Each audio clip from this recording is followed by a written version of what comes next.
ఇప్పుడు కేవలం 7,999 up to 10 kgs వరకు బరువు తగ్గి అధిక బరువు నుంచి వచ్చే ప్రధాన సమస్యలను దూరం చేసుకోండి. హైడ్రా పేరుతో కొందరు అధికారులు బెదిరించి భయపెడుతున్న విషయంపై ముఖ్యమంత్రి రేవంత్ రెడ్డి స్పందించారు. కొందరు కింద స్థాయి అధికారులు అవినీతికి పాల్పడుతున్నారన్న ఫిర్యాదులు తమ దృష్టికి వచ్చాయి అన్నారు రేవంత్. గతంలో ఇచ్చిన నోటీసులు 2-3 ఏళ్ల కిందటి ఫిర్యాదులను అడ్డుపెట్టుకొని కొన్ని చోట్ల రెవెన్యూ, మున్సిపల్, ఇరిగేషన్ అధికారులు డబ్బులు డిమాండ్ చేస్తున్న విషయం తమ దృష్టికి వచ్చింది అన్నారు రేవంత్. అటువంటి వారిపై కఠిన చర్యలు తీసుకుంటామని హెచ్చరించారు. ఇలా వసూళ్లకు పాల్పడే వారిపై ఫోకస్ పెట్టాలని ఏసీబీ, విజిలెన్స్ అధికారులను అప్రమత్తం చేశారు రేవంత్ రెడ్డి.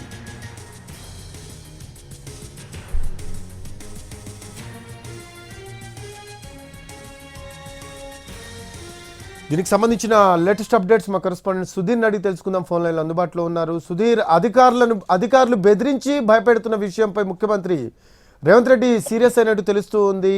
ఏసీబీ వాళ్ళని అలర్ట్ చేసినట్టు కూడా మనకు సమాచారం అందుతూ ఉంది. దీనికి సంబంధించి లేటెస్ట్ అప్డేట్స్ ఏంటి సుధీర్?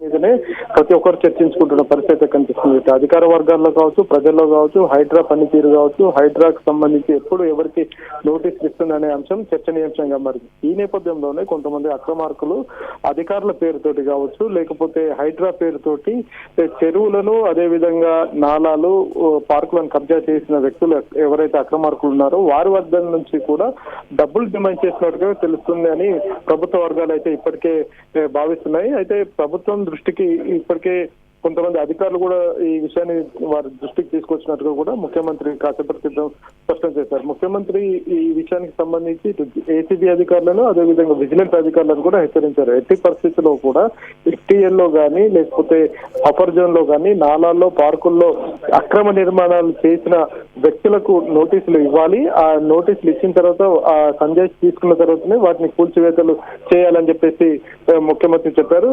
ఈ విషయంలో ఎట్టి పరిస్థితుల్లో వెనక్కిపోయేది లేదు. కానీ అక్రమార్కులు కొంతమంది తాము ఆ కూల్చివేతలను అడ్డుకుంటామని కానీ, లేకపోతే మీ ఇంటికి సంబంధించి కావచ్చు, మీ ప్రాపర్టీకి సంబంధించి హైడ్రా పరిధిలో లేకుండా చేస్తామని చెప్పేసి కొంతమంది ఫోన్లు చేసి వారిని డబ్బుల కోసం బెదిరిస్తున్నట్టుగా కూడా ముఖ్యమంత్రి దృష్టికి వచ్చిందని చెప్పేసి కూడా తెలిసింది. ఈ విషయానికి సంబంధించి ఇప్పటికే ఏసీబీ, విజిలెన్స్ అధికారులను అప్రమత్తం చేశారు.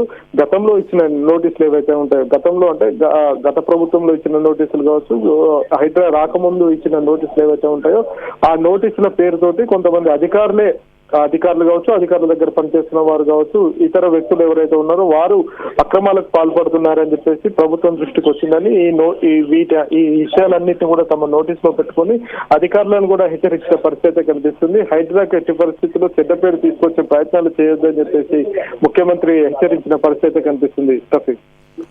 Thanks for updates Sudheer. Right, అది హైడ్రా పేరుతో కొందరు అధికారులు బెదిరించి భయపడుతున్న విషయంపై ముఖ్యమంత్రి రేవంత్ రెడ్డి స్పందించారు. కింది స్థాయి అధికారులు అవినీతికి పాల్పడుతున్నారన్న ఫిర్యాదులు తమ దృష్టికి వచ్చాయన్నారు రేవంత్.